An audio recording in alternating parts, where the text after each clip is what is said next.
তোমার ভোকাবুলারি শেখা বা যে কোনো পড়াশোনা করার জন্য ফ্রান্সিস বেকন আমাদেরকে একটা থিওরি দিয়েছেন। কে দিয়েছেন? Francis Bacon. ফ্রান্সিস বেকন আমাদেরকে একটা থিওরি দিয়েছেন। ফ্রান্সিস বেকন যে কোনো পড়াশোনা করার জন্য, যে কোনো পড়াশোনা করার জন্য ফ্রান্সিস বেকন আমাদেরকে একটা থিওরি দিয়েছেন। এই থিওরি দিয়ে পরে যদি তুমি আগাইতে পারো তাহলে যে কোনো ধরনের পড়াশোনা তোমার মনে রাখার জন্য খুবই ফ্রুটফুল হবে।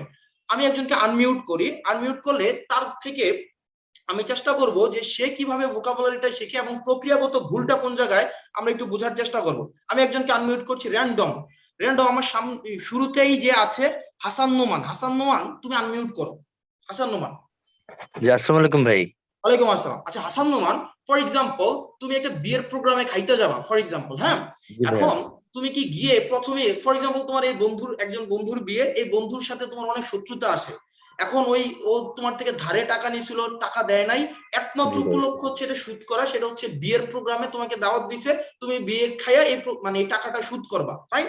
এখন তুমি গিয়ে প্রথম কি কাজ করবা? মানে তোমার সামনে অনেকগুলো খাবার আছে, তখন তুমি কি কাজ করবা প্রথমে? ভাই আমি প্রথমে সব যেটা যেটা ভালো খাবার আছে সেগুলো আগে পিক করে খাবো আর কি, একটা একটা করে ট্রাই করবো খাবার। খাবা।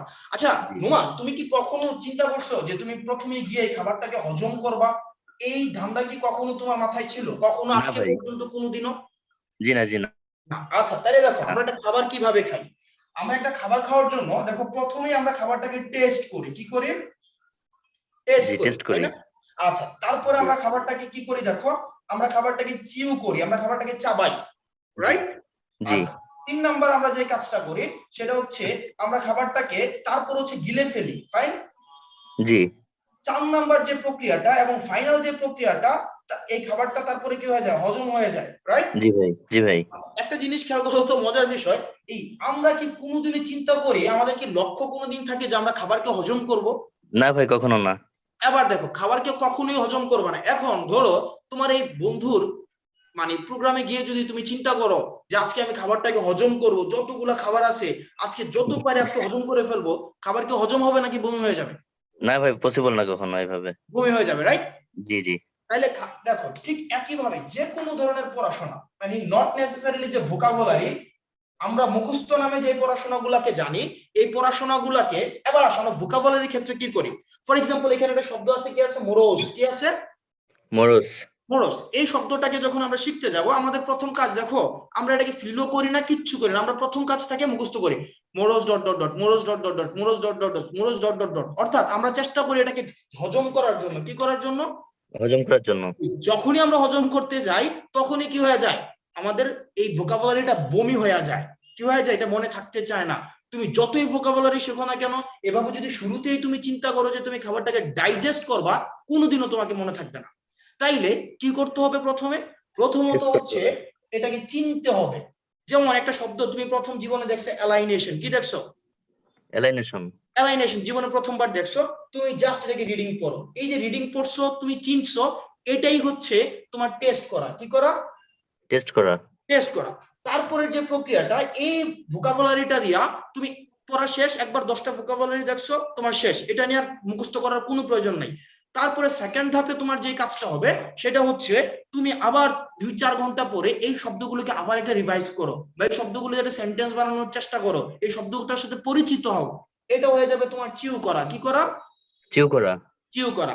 এরপরে এই শব্দটাকে জাস্ট রিভাইজের মধ্যে রাখো। কিসের মধ্যে রাখো?